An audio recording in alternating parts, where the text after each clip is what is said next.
First in high definition from the station on your side, this is WAVY News 10. Alabama, Indiana, and Tennessee. Tornadoes have torn through 3 states so far, and the number could go up by the end of the day. Most recently, a twister touched down in Indiana, leveling the town of Marysville. A group of storm chasers said it was the biggest tornado they've ever seen. 10 on your side, Chief Meteorologist Don Slater is tracking these storms. So, Don, is this the same system that may be headed towards us? Yeah, it is headed toward us. However, it's not likely to be anything like what they're seeing out in the Midwest right now. Again, huge numbers of tornadoes. Very, very dangerous situation going on there right now. All of that action, though, is way on off to the west.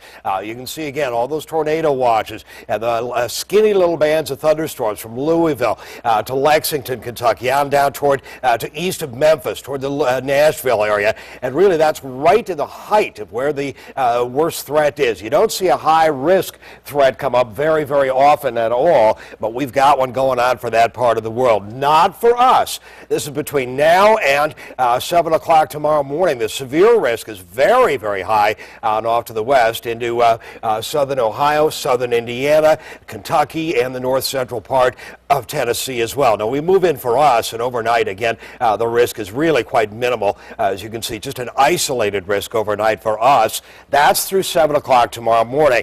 Between 7 o'clock and around noontime or so, there is a slight risk for our part of the world, but it's mainly along the Outer Banks. So again, we are not looking at big-time thunderstorms out of this. We've got some rainfall into the region right now, and we're going to see some warmer air lift on northward. That'll be coming up a little bit later on tonight. It'll actually warm up overnight. Widespread rain from the peninsula and on northward over the south side of the Hampton Roads area. Some scattered very, very light rain. And again, we're likely to see those thunderstorms pick up a little bit later on tonight. But again, all the big action way on off to the west right now. We've just got some light scattered rain. Temperatures right now are mostly into the low to mid 50s. We're going to see things warm up. We'll tell you more about our weekend and those thunderstorms moving in, but in a weakened form in just a few minutes.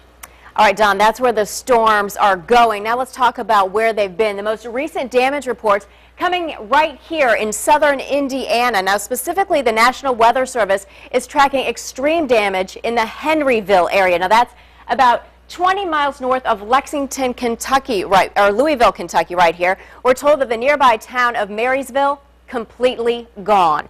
2 area high schools also gone. So far, we have not heard anything about injuries. This morning, twisters tore through northern Alabama, splintering homes, scattering debris, and downing power lines for miles.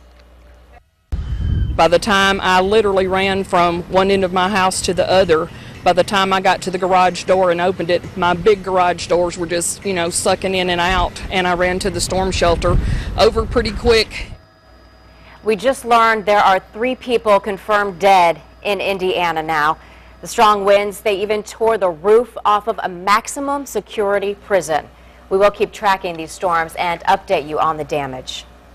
In other news, we have gunshots, baseball bats, and broken windows. Well, that's what neighbors in Lake Christopher area of Virginia Beach woke up to today. Police say that a family fight got out of hand. They arrested one person, and they're still looking for another. 10 on your sides, Ann McNamara joins us live now from the home where it all started. Ann. Nicole, the fight started at this home, and outside this home, you can see behind me one of the cars. The window is completely gone in the back, and it's completely taped over. Now, they're still looking for the man who shot a gun into air. That's what police say. He's actually not a family member who lives in this home, but rather a friend. He's 31-year-old Don Killen, and we did a quick search of court records where he shows that he has trouble with the law dating back to 2003 for possession and sale of marijuana. He also had a public intoxication charge, and most recently, driving with a suspended license. I was upstairs getting ready for work, and I heard a couple gunshots. I thought it was like firecrackers. Gunshots interrupted the morning routine in this Lake Christopher neighborhood. Neighbors ran to the windows and saw a family fighting in the middle of the street. I saw one man beating a car with a bat and telling his son to run away, and then the wives were coming out and everyone was yelling and cursing. And police say a verbal argument started between the husband and wife who live in the home. Police say the fight got physical when other family members and friends showed up. Just full-on smashing windows. Neighbors saw one man punching car windows. 3 vehicles were hit with baseball bats. Police say a family friend shot a gun into the air. No one was hurt. Police believe he was 31-year-old Don Killen, who lives nearby. They have a warrant for his arrest. Already behind bars, the man involved in the original argument. 10 on Your Side cameras were rolling when police arrested 38-year-old Colin Kenyon for domestic assault and battery. It was definitely surreal. It was like, this just can't be happening, Lake Christopher. Yeah. And a lot of people heard about this domestic dispute earlier this morning because of their children. 2 schools nearby, about a mile away. That's Tallwood High School and also Brandon Middle School were on lockdown for 2 hours this morning. That lockdown was lifted at 10:30. I'm Ann McNamara, live in Virginia Beach. A Norfolk student is suspected of making a prank call that put another school on lockdown this morning. Now he's facing charges. Police say he called 911 saying there was a man with a gun at Lake Taylor Middle School. Officials didn't find anything. Police say other students may have been involved too and were taken in for questioning. Fighting tunnel tolls. After getting hundreds of calls, radio station FM 99 decided to host a rally in Portsmouth today. They wanted to give their listeners a chance to voice their opposition to the tolls set to take effect later this year. The rally didn't draw a real big crowd, but as Art Kahn reports, those who came had a lot to say. The crew from FM 99 set up a makeshift toll booth outside the Intellos Amphitheater, but they weren't collecting money. How often do you use the tunnels here? Public comment on the proposed tolls for the downtown and midtown tunnel is what they wanted. How would this impact you? I mean, it's a pretty serious impact, yes? Yes. Well, you're talking about if I got a job for $10,000, then you're knocking $1,000 off my net. We're talking $1,000 a year roughly for most people, if not more for some. Do you think the average citizen can afford the type of tolls they're talking about? No. I'm a disabled vet, and I live on a pension. No one at this rally offered a favorable opinion of the proposed tolls. And so many people had so many questions about how this is supposed to work. At the very least, the legislature just did a horrible job of communicating here. One of the big criticisms in this issue that we're hearing from a lot of people in the area is that local legislators have been too silent on this issue. And at this rally today, there are none here from Portsmouth, Norfolk, Chesapeake, Virginia Beach, nowhere. It was done without the people's consent. So, are we going to pay any toll? No! But local and state legislators could end up paying more than just a toll in the near future. You betcha they will. You know, these elected officials who have turned a deaf ear and have chosen to do nothing about this, are come election day, there's going to be a lot of redress there. There were rewards here, though. I don't know if I can take a bribe. Toll house cookies. What else? In Portsmouth, Art Kahn, 10 on Your Side. FM 99 videotaped people's comments and plans to send the recorded messages to legislators in Richmond. There is another rally planned for this Sunday in Portsmouth. The gathering will be at Crawford Circle, again near the Intellos Pavilion at 3 p.m. A federal jury found a Portsmouth police officer was within his rights to shoot a man in Old Town. Now, that shooting happened on Green Street last year. Officers were responding to a report of an intruder, and one of them shot and killed 26-year-old Kirill Danyankin of Kazakhstan. Investigators say Danyankin did not have a gun. His family filed a $22 million civil lawsuit against the department. The jury ruled in favor of the officer. A traffic alert tonight for anyone who uses the high-rise bridge in Chesapeake. The eastbound lanes headed towards Suffolk will be closed all weekend starting tonight at 7. The span will reopen on Monday morning at 5 o'clock. Crews will be repaving the roads over the weekend. The westbound lanes will be open. Detours will be in place just in case you forget. It might not be safe to go back in the water this summer, and if it isn't, you might not even know about it. Tonight at 5:30, why the state is cutting back water testing. And days after a school shooting, students reflect on what it's like to have the whole nation focused on them as they try to deal with a tragedy. Then hear how a woman survived after 2 days trapped in a ravine near an abandoned home.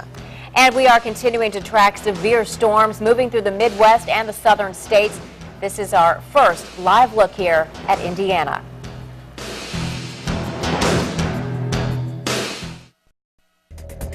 We're following breaking news in Portsmouth. Police say a Craddock Middle School student is in custody now for making threats against the school. Police say the 14-year-old boy told a teacher he would blow up the building. No one was hurt, but the child is facing disciplinary action tonight. He is being released now to his parents. Well, classes resumed at Chardon High School today, just 4 days after a student shot and killed 3 classmates and injured 2 others. Police were there to make sure that everything went smoothly in Ohio. Parents and students from other schools stood outside to offer support.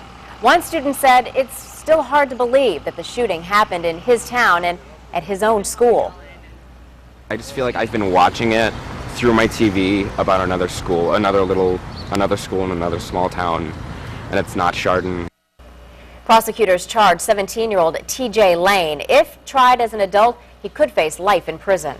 A 76-year-old Pennsylvania woman is recovering after being trapped under a pile of concrete for 2 days. Apparently, she was feeding feral cats near an abandoned home when an old staircase fell on top of her. She was underneath probably a 200-pound section of concrete wall. There's tires on her. Some other debris from like dirt and stuff from the wall came in on top of her. It took firefighters 5 hours to get her out. Surprisingly, though, the only damage that she had was a broken ankle. Choosing a daycare is one of the most important decisions a parent can ever make.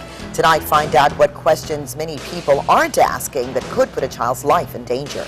Then a California teacher forced to quit his job. Find out why his girlfriend is to blame.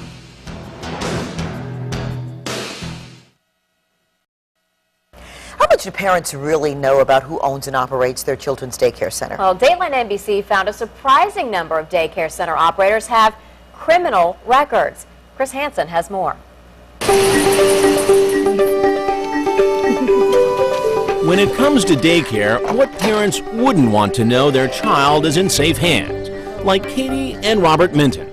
We did our research on the internet. We did our pop-in visits. We thought as parents we were doing all we could.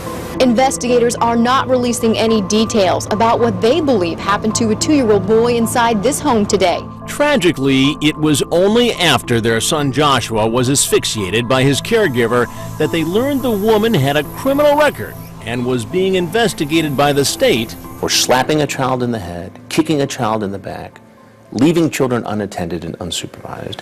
Yet she was allowed to continue to operate a daycare center. We didn't know anything about it. We were trusting the state to, make sure that this was a good working facility. But it turns out only 11 states do full background screenings on potential daycare workers. We found thousands of daycare workers with criminal records, from vehicular homicide to grand theft to domestic violence, child abuse, even manslaughter. The owner of this daycare center in Clearwater, Florida, Melissa Van Cleve, has an arrest for battery. We had an undercover family ask her whether anyone working at her center has a criminal record. No. Nothing. No. Later, I came by. Do you have any criminal history? None at all. There's something you need to know. I'm Chris Hansen with Dateline NBC. Yes. In fact, you don't have a problem with this. I think you need to go now. Well, okay. I have a pre-splitter on. Thank you very much. But Thank you. You do have convictions in your past. Thank you. No, thank you. Bye-bye. DUI. Let's go. Battery. See what else he found out tonight on Dateline. It starts at 10, followed by WAVY News 10 at 11. A California high school teacher quit his job to move in with an 18-year-old student. 41-year-old James Hooker used to teach business and computer classes in Modesto. Last month, he left his wife and children and resigned his position to move in with one of his former students. She is still a senior in high school. The two moved into an apartment together, saying they wanted to follow their hearts. Police say it does not appear that Hooker broke any laws, but he could face charges if the relationship began before the girl turned 18. Now, in high definition, your Super Dot for 10 forecast with Chief Meteorologist Don Slater. And we are continuing to track severe weather moving through Indiana right now. Today, there were 66 tornado warnings throughout the Midwest and Tennessee.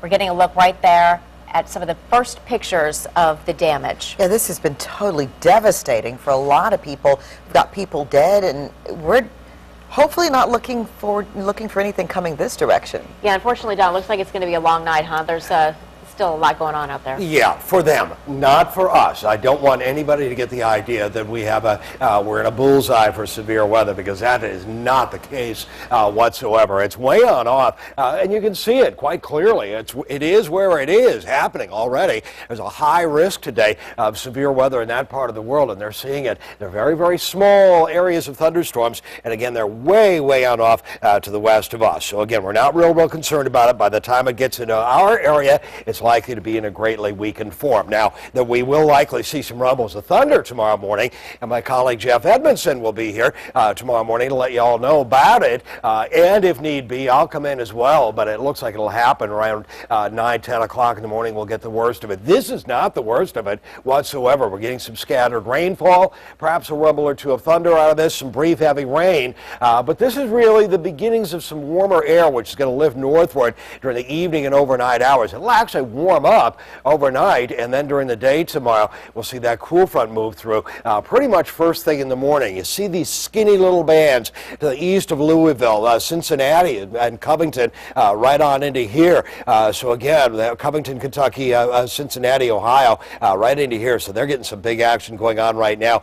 The red counties are outlined are tornado watches on down through here. These little tiny cells as well. Still getting some action out of that. We move in closer, add the clouds for all of this, show you what's going on for us. Here's a look at the cloud cover and move on in for a closer view, and you can see again, got the clouds, we've got a little rain, but it's not that bad, and we're actually going to start to warm up overnight by 9 o'clock. Winds kicking in out of the south. By 2 o'clock in the morning, 10, 20 mile an hour winds, some clearing, and definitely warmer, likely warm through the low 60s, really even through 7 o'clock in the morning. It'll likely hit around 64, 65 before 10 o'clock, and then by around 10 o'clock, that line of thunderstorms comes through, and then we'll still see some scattered rainfall during the day, especially during the nighttime hours and into the first part of the day coming up on Sunday. There we are Sunday morning. Not thunderstorms. There's going to be light rain once we get past around 10 o'clock noon tomorrow. And then by the noon hour on Sunday, again, that rainfall is coming to an end. So again, the big thunderstorms are not likely to hit us, but we are likely to see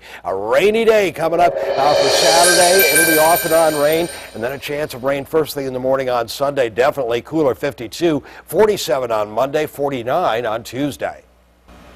So, did you know that your cell phones are 18 times dirtier than a toilet? Never thought about it. Okay, tonight we're on your side of the ways to make sure all of your high-tech gadgets are virtually germ-free. Then, a Virginia teen is speaking out tonight after being removed from school for wearing heels. The principal says he was disrupting a class tonight at 5:30.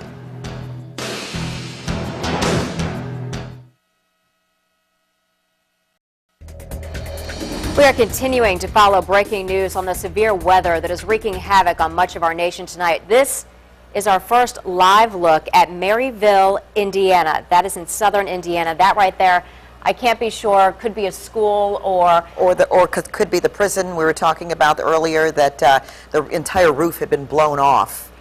Look at that. It's complete destruction there. We're told Marysville, Indiana, perhaps the entire town wiped out there. These tornadoes have been going strong all afternoon, and as Don mentioned a few moments ago, that it looks like it's going to be a long night for a lot of folks in a large section of our country. Luckily, none of that is looks to be headed our way, but you can see people out there. Looks like people are still, well, obviously they're assessing the damage, but there could be people still looking, trying to find some of their own things at this point. Yeah, I can only imagine what they're going through. Look at that. You see concrete slabs there where buildings presumably were, or homes maybe were.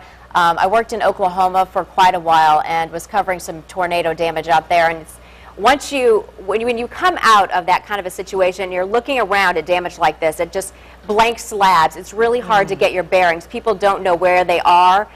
School bus right there lying on its side. We can only hope there were no children inside that school bus. Of course, as this story develops and unfolds, we're going to stay on top of it and bring you the latest. Doesn't look, unfortunately, like it's going to end for quite a while. Yeah, the aerial views are pretty devastating and catastrophic.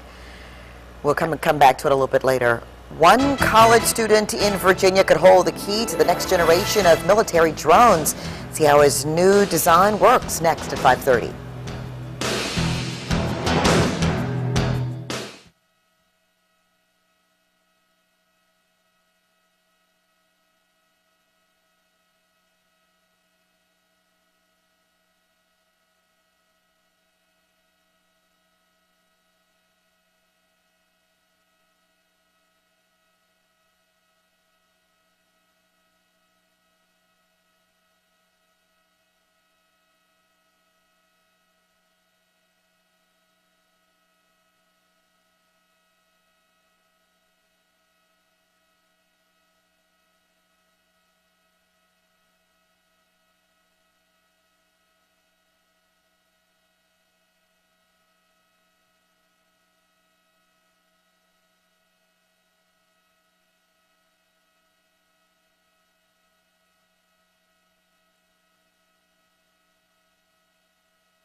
A study says the average cell phone is more germ-infested than the handle of a toilet. But don't worry. No, we're on your side with ways to make all of your high-tech gadgets virtually germ-free. NBC's Linda Baccaro has more. Germs are everywhere, especially on your cell phone. The London School of Hygiene found that 1 in 6 cell phones had traces of fecal matter on it. Your average cell phone had 18 times more bacteria on it than the flush handle on a toilet seat. Ew! But help is on the way. One easy tip is to carry some wipes specially designed for electronics. There's also these wireless wipes that come in a variety of different aromas, rosemary or mint. This is not an attack of the blob, it's the CyberClean cleaning compound. It looks like sort of a giant silly putty, but the great thing about it is that you can actually mold it into your electronics. You've got a keyboard, you can mold it into your keyboard, pull it right back out, and it kills all the bacteria and pulls out all the dust and dirt and grime that gets caught in between your keys. Then there's the Violite ultraviolet light sanitizer. You can use it for cell phones and other devices. It takes about 2 minutes, but you can use it for any device that fits in there. And that means your headphones, which people rarely think about cleaning. It costs about $50. And this is not a lightsaber, it's another UV product, the Verilux Clean Wave Sanitizing Wand, which goes for $70 on sale. You want to give it a couple of passes, a couple of waves, and you're also going to want relatively close contact, just a couple of inches, because the light doesn't travel very far. But after a couple of waves, you should kill 99.9% of the germs. Well, tonight a path of a deadly storm continues to rip through the country's midsection. WAVY News 10 at 5:30 starts now.